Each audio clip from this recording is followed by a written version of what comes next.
Hello, 8th grade students. This is Miss Mann talking, and I want to go ahead and discuss with you guys a couple of assignments. So the first one I want to go over is the Reading 1 Science Technologies, pages 4 through 9.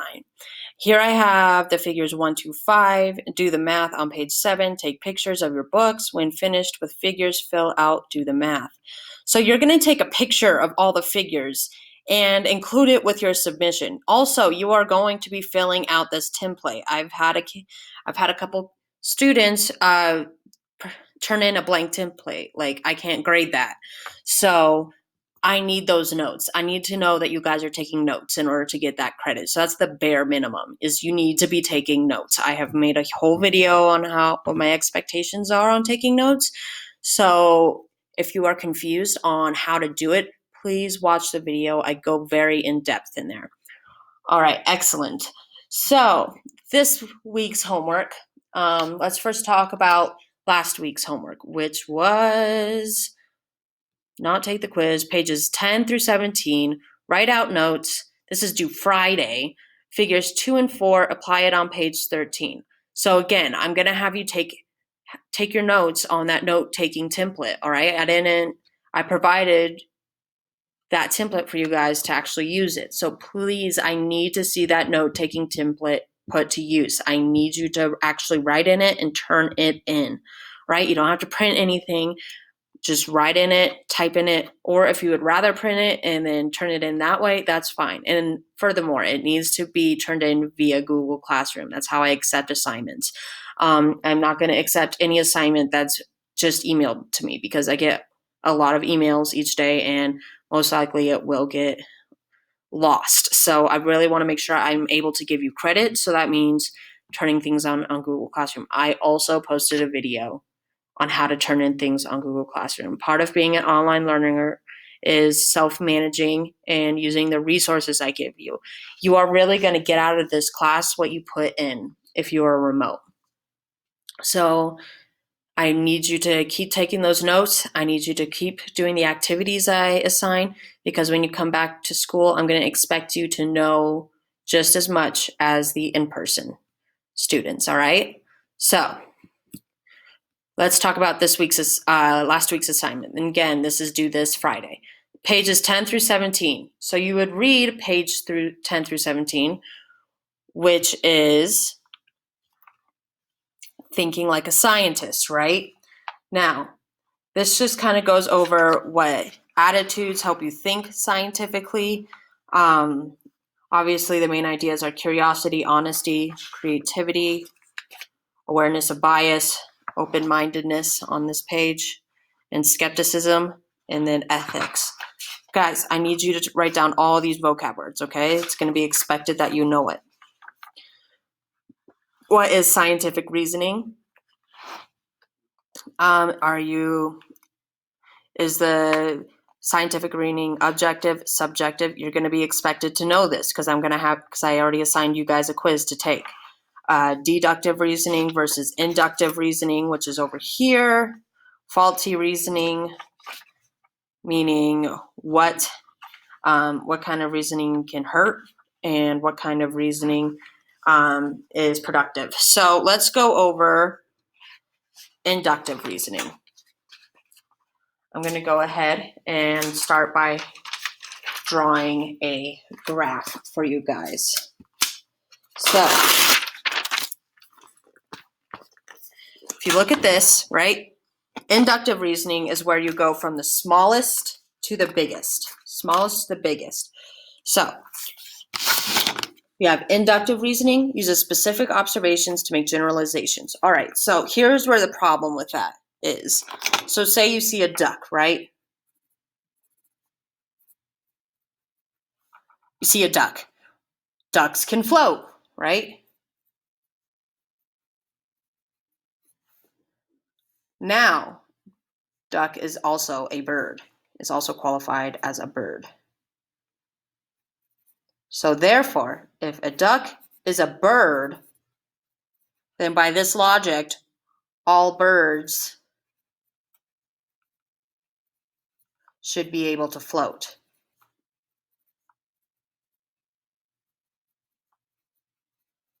All right. So you see how faulty that is? Because no, not all birds can float. Eagles can't float. Falcons can't float. Um, in fact, if they get into the water, they're basically done for.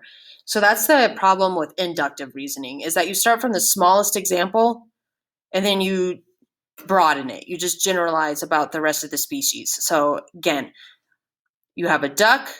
A duck is a bird. A duck can float, right? Again, a duck is a bird, so therefore all birds should be able to float. No, that's completely wrong, right? So that's the problem with inductive reasoning. That can lead to something called faulty reasoning, all right? Now, deductive reasoning. This is an example of deductive reasoning. Deductive reasoning is a way to explain things by starting with the general idea, then applying the idea to specific observations. So, for example, what they said, the theory of plate tectonics states that earthquakes should mostly happen where plates meet. There are many earthquakes in California, therefore California must be near a place where plates meet. True, right? There's California is basically located on its own plate, so it's surrounded by plate boundaries, which of course means lots of earthquakes. So deductive reasoning is a lot more reliable than inductive reasoning, right? So one more thing, there's objective reasoning and subjective reasoning, right? Objective means that you make a decision and draw conclusions based on available evidence. You use your evidence. Subjective reading means that personal feelings have entered the decision or conclusion, meaning your personal preferences. Say if you like The Simpsons and someone else doesn't. Well, you don't have any evidence to support that Simpsons is a great show, but that's your opinion. So subjective reasoning means that it's your opinion involved. All right. Now, for the figures, I'm going to go ahead and pull this up again. I wanted you to do figures 2 and 4. Figures 2 and 4. All right, so figure 2, right? That's the attitude of a scientist. Attitudes of scientists. The scientist is carefully conducting experiments. So, summarize after you have read the section, what attitude helps you think scientifically. Write a summary in each scientific attitude in the graphic organizer. All right, so you can either do this. So here's the graphic organizer. All right, awareness of bias. Does the scientist have any biases, right? Say if he wanted to prove that global warming doesn't exist, right? And he really wants to prove that global warming doesn't exist because he personally believes it does not exist. So that's a bias, right? He's putting his personal feelings into the experiment. Creativity. Can you be creative in solving problems with your experiment, right? Can you come up with solutions on the fly? Ethics, right? Is it ethical? Are you trying to just cherry pick information to prove your point? Or are you genuinely trying to give information just for the benefit of knowledge? Honesty, huge, right? We have a lot of articles out there that really mislead people by cherry picking data. Therefore, they're not being honest. They're not giving the whole picture. And then curiosity, right? What made you start the experiment? What heightened your curiosity? What made you say, I want to learn more about that?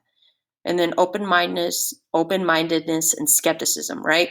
You want to be open-minded, right? So let's go back to the guy who wants to prove global warming doesn't exist, right? He has to be open to the idea that it does exist. That's what a good scientist does. It's open to all the possibilities. He's open to if he's wrong or if he's right. He's just doing it to gain knowledge. Skepticism, and again, this really applies to any scientific article or just any news article you read on the internet, right? Always question everything. Never take anything at face value. So that's kind of scientific attitude. So question everything, accept the evidence even if it doesn't support your hypothesis. Be awareness of bias.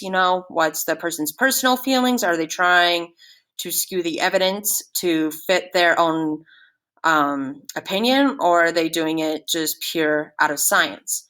Creativity, right? How are you going to experiment? How are you going to determine how to how are you going to determine to get the information that you need? Ethics, be ethical. Honesty, always be honest, give the full picture. Don't just pick out the data that supports your hypothesis. And then curiosity, right? So this is what you would be doing for figure 2. Now, I believe the next one is going to be figure 4, right? Yes, so here we have figure 4. Figure 3, figure 4 down here. Scientific reasoning. Leaf cutter ants follow the chemical trail to find and harvest leaves. Look at the statements below and write D next to the deductive reasoning. Remember, that starts big, goes small. And write I next to the statements that's inductive reasoning. Goes small, goes big. So you start with a small fact, you go to generalizations. So let's do number 1 examples. Turtles have shells. They must use shells for protection. Okay, so we have turtles have shells, right? That's general. We know that. That's a fact. We're starting with a wide statement, right? They must use shells for protection. Now we narrow down that statement. So that would be deductive reasoning. So you'd put a D here. A puddle has frozen. It must be 0 degrees outside. Again, you are taking, so here you are taking a specific instance. A puddle has frozen. It must be below 0 degrees Celsius outside. Again, inductive reasoning doesn't mean it's always wrong, but it can prove to be a problem. Because of gravity, everything goes up that must come down. So gravity, you're starting out with a law, then you're stating a fact of the law. So again, you're going from big to small, right? Many birds fly towards the equator and fall. Birds prefer warm weather, right? Starting big, going small. All right, awesome. Now, the next one was apply it on page 13, which is back here. Matt likes cheese crackers the best and thinks that most other students do too. So he observed what students bought at the vending machine. During one lunch, 7 bought crackers, 3 bought nuts, and none bought raisins, right?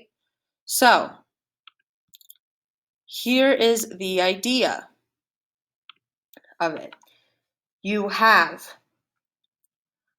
circle of evidence and personal bias. Okay, so Matt likes crackers the best, cheese crackers the best, and most other students do too, and thinks that most other students do too. So that's his personal bias, all right? He likes the cheese sticks, therefore everyone else likes cheese sticks, cheese crackers, my bad. So he observed what students bought. So let's go ahead and describe the experimental bias. What is bias about this? What can you see that would maybe steer people in a certain direction when you're at lunch? One major thing that I see is the price, right? Say if you only have $1, you get some cheese crackers and then you're left over with 25 cents for some milk, right? Or, and of course salted peanuts would come next because that's the second cheapest thing. And then no one bought raisins because it could have been because of that $1.25. It's the most expensive, right?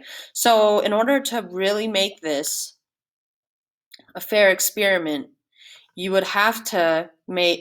either have to pre-buy all of these things and then just have them out for free. That way price isn't a factor, right? So this is what kind of the bias is. This is what can skew an experiment. Something as small as a price tag can really skew your data. All right, so after you're done taking notes on this, what you are going to do is you're going to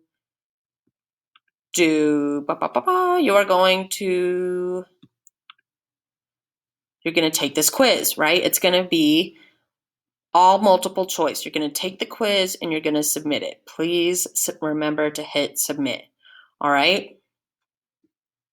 All right. So